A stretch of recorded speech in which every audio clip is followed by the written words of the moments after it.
कुछ जो भी चल संपत्ति थी वो गिरवी रखी, 5 लाख रुपया लेकर के रोता हुआ डॉक्टर के पास पहुंचा। और डॉक्टर साहब ने जो 5 लाख वाली गड्डी देखी, मारे खुशी के नाचने लगे।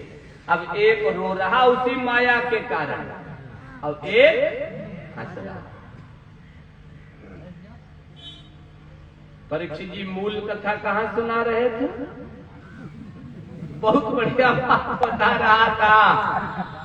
अब है ये माया हिरण का बच्चा बनकर के सामने आ गई। मैंने कहा था आप दुनिया में कहीं भी जाएंगे, भगवान की माया कोई न कोई स्वरूप बनाकर सामने आ जाएगी कि नहीं।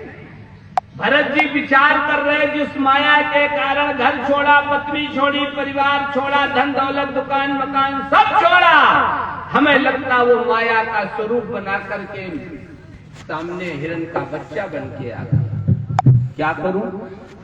अगर इसे बचाऊंगा तो माया रूपी तारों में जकड़ जाऊंगा, मोह रूपी बादलों से आच्छादित हो जाऊंगा। और अगर नहीं बचाता हूं तो मेरे पूज्य पिताश्री का नारा था अहिंसा परमो धर्मः। जैन धर्म का सबसे बड़ा नारा है अहिंसा। अस्तु, मेरा निर्णय है मैं इसके प्राणों की रक्षा करूंगा। हिरण के बच्चे को उठाया, अपने आश्रम पर लेकर के आए। परीक्षित जी उसके लिए हरी हरी घास लाते हैं, चुंगाते हैं, खिलाते हैं। क्यों? अभी तक 3 मुहूर्त तक, 6 घड़ी तक, 144 मिनट तक, लगभग 2.5 घंटे गंडकी नदी में खड़े होकर के ओम का जप करते थे। अब तो जैसे तैसे नहाते हैं, बोले हिरण का बच्चा अकेला होगा। बस यही संसार के जीवों का हाल है ना। जब तक विवाह नहीं हुआ तब तक जब मंदिर पे खोपड़ी पटकत रहे, हाँ, रोज सवेरे 4 बजे आए कि हे दुर्गा मैया, हे हनुमान बाबा, हे भोले बाबा, कैसे मूड खजूरिया चली जाए। हाँ, और जब विवाह हो गया, बच्चे हो गए, अनूप पंडित आए, कहा चलो भैया थोड़ी देर कथा सुन ले हो। बोले पंडित जी तुम्हें कथा की परी, या लड़का बच्चा पाले की कथा सुने।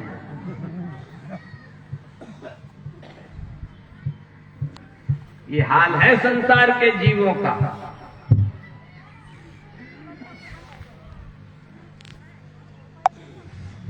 एक दिन भरत जी आश्रम पर नहीं है, समय बहुत कम है, बहुत ध्यान देना, कथा का बहुत अच्छा चिंतन।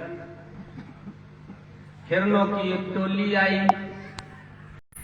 हिरण के बच्चे ने देखा ये तो मेरे ही जैसे लग रहे, जैसे 4 पाए हमारे वैसे इनके, जैसे कान हमारे वैसे इनके, जैसी शरीर की बनावट हमारी वैसी इनकी, हमें लगता ये हमारे ही ग्रुप के हैं।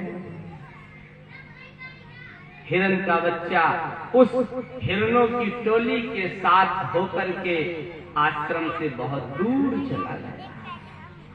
भरत जी लौट करके आए, हिरण के बच्चे को नहीं देखा। बेटा हिरण की आवाज लगाने लगे। ओह, इतना पागल हो गए हिरण के चक्कर में। परीक्षित जी यही संसार के जीवों का हाल है। हाँ, इस मोह में संसार का जीव इतना फंसा है कि अपना लक्ष्य भूल जाता है। आप कहें कोई प्रमाण है इसका? मोहन अंध कीन कही केही, अपोस काम न चाव न जे। कोई माई का लाल दुनिया में बचा ही नहीं है। बचा कौन है? जे राखे रघुवीर।